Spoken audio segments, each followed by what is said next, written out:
Supreme court ने बाबा रामदेव और आचार्य बालकृष्ण को लगाई फटकार। कहा, हम अंधे नहीं हैं। योग गुरु रामदेव और पतंजलि आयुर्वेद लिमिटेड के एमडी आचार्य बालकृष्ण ने अपने उत्पादों को लेकर बड़े बड़े दावे करने वाली कंपनी द्वारा जारी विज्ञापनों पर एक बार फिर सुप्रीम कोर्ट से माफी मांगी। इस पर शीर्ष अदालत ने जमकर फटकार लगाई। कहा कि हम अंधे नहीं हैं, हम माफीनामा स्वीकार करने से इनकार करते हैं। वहीं सुप्रीम कोर्ट ने ये भी कहा कि वो केंद्र के जवाब से संतुष्ट नहीं है। न्यायमूर्ति हिमा कोहली और न्यायमूर्ति ए अमानुल्लाह की पीठ ने कहा, माफी केवल कागज पर है, हम इसे स्वीकार करने से इनकार करते हैं। हम इसे जानबूझकर आदेश का उल्लंघन मानते हैं। सुनवाई की शुरुआत में पीठ ने कहा, जब तक मामला अदालत में नहीं आया तब तक हमें हलफनामे भेजना उचित नहीं समझा गया। उन्होंने इसे पहले मीडिया को भेजा। कल शाम 7:30 बजे तक ये हमारे लिए अपलोड तक नहीं किया गया था। वे रामदेव और बालकृष्ण स्पष्ट रूप से प्रचार में विश्वास करते हैं। पतंजलि के भ्रामक विज्ञापन मामले में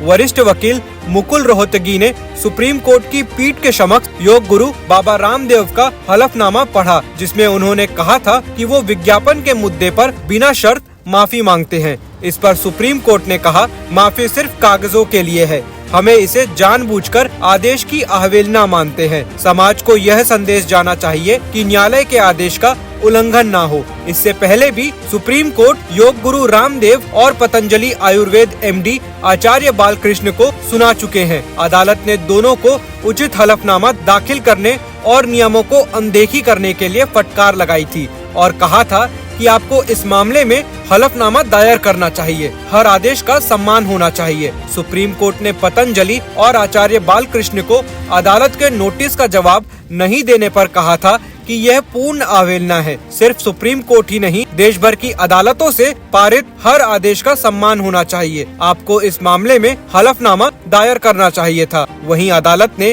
केंद्र पर भी सवाल उठाए थे। रामदेव की ओर से पेश वरिष्ठ अधिवक्ता बलबीर सिंह ने अदालत से योग गुरु की मौजूदगी और उनके बिना शर्त माफी मांगने पर संज्ञान लेने का अनुरोध किया था। इस पर सॉलिसिटर जनरल तुषार मेहता ने सुप्रीम कोर्ट से कहा था कि जो हुआ वो नहीं होना चाहिए था। साथ ही पक्षकारों के वकीलों को पूरे मुद्दे का समाधान खोजने में मदद करने की पेशकश की थी। न्यायमूर्ति कोहली ने बालकृष्ण के वकील से कहा था, आपको यह सुनिश्चित करना चाहिए था कि हलफनामा समय पर दाखिल हो। वहीं पतंजलि ने अपनी याचिका में मांग की थी कि विज्ञापन मामले में ताज़ा हलफनामा दायर करने के लिए और समय दिया जाए। इस पर अदालत ने कहा था कि कभी कभी चीजों को सही फैसले तक पहुंचाना जरूरी है। इस पर योग गुरु रामदेव ने पतंजलि के औषधीय उत्पादों के भ्रामक विज्ञापनों को लेकर सुप्रीम कोर्ट के आदेश का उल्लंघन करने पर अदालत से बिना शर्त माफी मांगी।